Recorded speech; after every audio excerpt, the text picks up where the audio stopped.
I was born in 1925 on a farm about 25 miles from here, up near Dunchurch. Got out into the outer world thanks to the Royal Canadian Air Force. The war came along, and like a lot of young backwoods lads, it gave you a chance to get out into the wider world. And I joined the Air Force, and the war ended. I was waiting to go to the Far East to drop bombs on the Japanese, but then Harry Truman dropped his big bomb and we were all sent home.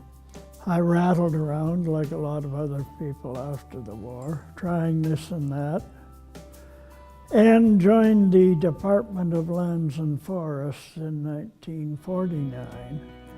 As a co-worker with John in the Ministry of Natural Resources, former Department of Lands and Forests, I've known John for over 40 years.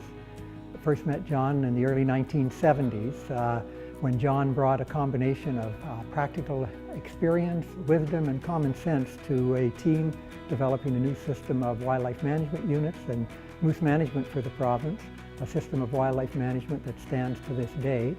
Through his career, John developed the techniques for natural regeneration of hemlock and deer yard. Early in his career, he was instrumental in introducing a new trapline management system in northwestern Ontario. Wherever he went, John made a difference, and he continued his contribution to wildlife management throughout the province through his career. They should have sent me up there with just cameras instead of doing the work of the Fish and Wildlife branch. But anyway, after another 20 years, I retired. I'd taken up writing very early in my career in the North because I was seeing and taking pictures of and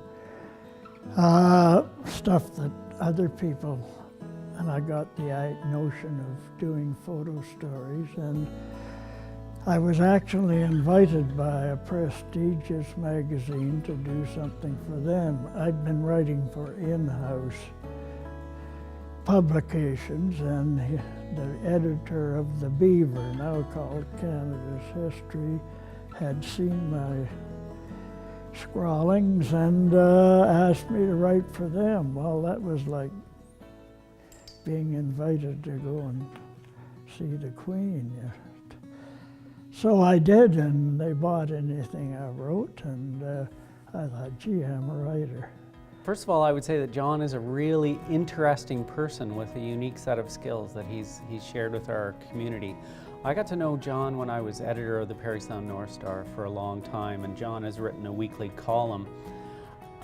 Most of us, and I think it's the way we learn in school, that we think that history is about big national or international events, wars and things that we've learned in history. John has a much more personal sense of history, and I believe he's always had the sense that he's living history. He's recorded his own very interesting life, but also the lives of other people along the way, collecting photographs and interviews with people that he's shared with the community. And it's really been important for us to learn who we are and where we came from. I first met John Macfie in 1967 when Parry Sound, when he created Sequence Sam, a lumberjack who became part of the annual Parry Sound Winter Carnival.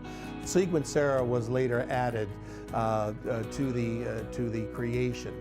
For many years, men and women stepped forward in an annual competition to be named Parry Sound Sequence Sam or Sequence Sarah. It was a highlight of the Winter Carnival in those days. Sequence Sam was a real big part of that. But perhaps more importantly, in John's work, wherever he went, he listened. He didn't just listen, he actually actively sought out what people's lives were like. And he recorded that on tape, in writing, in photographs, and in his art. And as time went on, he has shared that and his other researches quite generously with the Ontario Archives, here with the West Parry Sound Museum, and with the Whitestone Historical Society, which I'm now a member of. Some 1,400 of John's photographs are in the Ontario Archives and are used regularly by researchers. He has written upwards of 1,000 newspaper columns and 13 books which capture that history. I just always looked forward to his weekly visits to the newspaper office. I was privileged to be one of the first people, maybe outside his family, to read that weekly column. And as an editor who always wanted my newspaper to be interesting and entertaining, it was such a blessing to have that column, because I know that everyone who read our newspaper read that column. As I said, when they opened this exhibit, I gave a little introductory talk, and I said, it ain't bragging if, as the man said, it ain't bragging if you done it. And these are some of the things I've done.